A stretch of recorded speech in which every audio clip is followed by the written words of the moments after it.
ரோஹித், இந்த வீடியோவில் வந்து நம்ம எதை பற்றி பார்க்க போகிறோம் அப்படின்னு சொல்லிட்டு பார்க்கும்போது, ஒரு டீமால் குவாலிஃபை ஆக முடியாது அப்படின்னு சொல்லிட்டு சொன்னாங்க.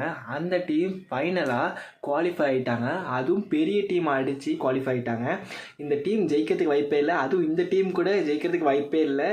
அந்த டீம் தான் ஆப்போனண்ட்டு தான் குவாலிஃபை ஆவாங்க அப்படின்னு சொல்லிட்டு எல்லாருமே பேசிகிட்டு இருக்கும் போது, கப்பே அடிக்காத டீம் இந்த தடவை கப் அடிக்க மாட்டாங்க அப்படின்னு சொல்லிட்டு நிறைய பேர் சொல்லப்பட்டிருந்தாலும், பிளே ஆஃப்ஸுக்கே ஃபஸ்ட் ஹாஃபில் போக முடியாத சூழ்நிலையில் எல்லாருமே சொன்னது ஆர்சிபி வெளியே போச்சு அப்படின்னு சொல்லிட்டு. ஆனால் அடுத்த செகண்ட் ஹாஃபில் பெரிய அவதாரம் எடுத்துட்டாங்க அப்படின்னு சொல்ல முடியும்.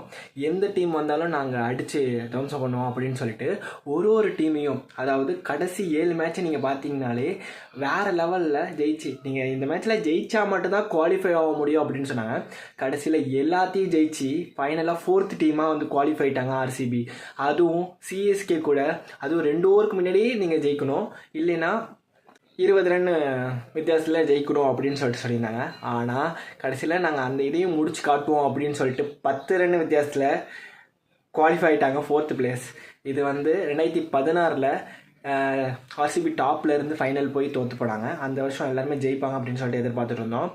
இந்த தடவை உமன்ஸ் ஐபிஎல்னு வந்துச்சு. போனதில் மும்பை ஜெயித்தாங்க, இந்த தடவை வந்து ஆர்சிபி ஜெயித்தாங்க. அதே ஆர்சிபி உமன்ஸில் ஜெயித்தாங்க. மென்ஸில் ஆர்சிபி ஜெயிப்பாங்களா எல்லாருமே வந்து அவளோட எல்லாருமே எதிர்பார்த்துட்ருக்காங்க, ஆர்சிபி ஜெயிப்பாங்களா அப்படின்னு சொல்லிட்டு. இந்த தடவை குவாலிஃபைடில் டப் சுச்சுவேஷனில் அதுவும் கரண்ட் ஃபார்மில் போயிட்டுருக்காங்க உள்ளார. அதனால் ஆர்சிபி ஜெயிக்கிறதுக்கு நிறைய சான்சஸ் இருக்கும் அப்படின்னு சொல்கிறாங்க.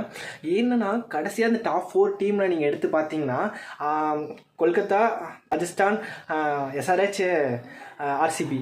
இதில் கொல்கத்தாவும் ஆர்சிபி மட்டும்தான் கரண்ட்டாக ஜெயிச்சுட்டு வந்திருக்காங்க. செகண்ட் ஹாஃபை பொறுத்த வரைக்கும் நிறையா வின்னிங் இருக்குது. ஆனால் ராஜஸ்தானும் பார்க்கும்போது, எஸ்ஆர்ஹெச் பார்க்கும்போது அவ்வளோ வின்னிங் இல்லை, அவ்வளோ லாசஸ் இருக்குது. அதனால் ஃபார்மில் வந்து பார்க்கும்போது கேகேஆர் அண்டு ஆர்சிபி தான் பிளே ஆஃப்ஸில் டஃப் இருக்கும் அப்படின்னு சொல்லிட்டு எதிர்பார்க்கப்படுது.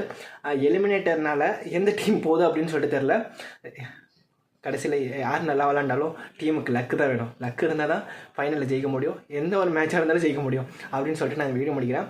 இந்த ஐபிஎல் 2024 யார் ஐபிஎல் கப் ஜெயிப்பா அப்படின்னு சொல்லிட்டு உங்களுக்கு யார் தோணுது, யார் ஜெயிப்பா அப்படின்னு சொல்லிட்டு உங்களுக்கு உறுதியாக யார் தோணுது அப்படின்னு சொல்லிட்டு கீழே கமெண்ட் பண்ணுங்கள். இந்த வீடியோ உங்களுக்கு பிடிச்சா லைக் பண்ணுங்கள், ஷேர் பண்ணுங்கள், சப்ஸ்கிரைப் பண்ணிக்கோங்க. இன்னொரு வீடியோவில் சந்திப்போம்.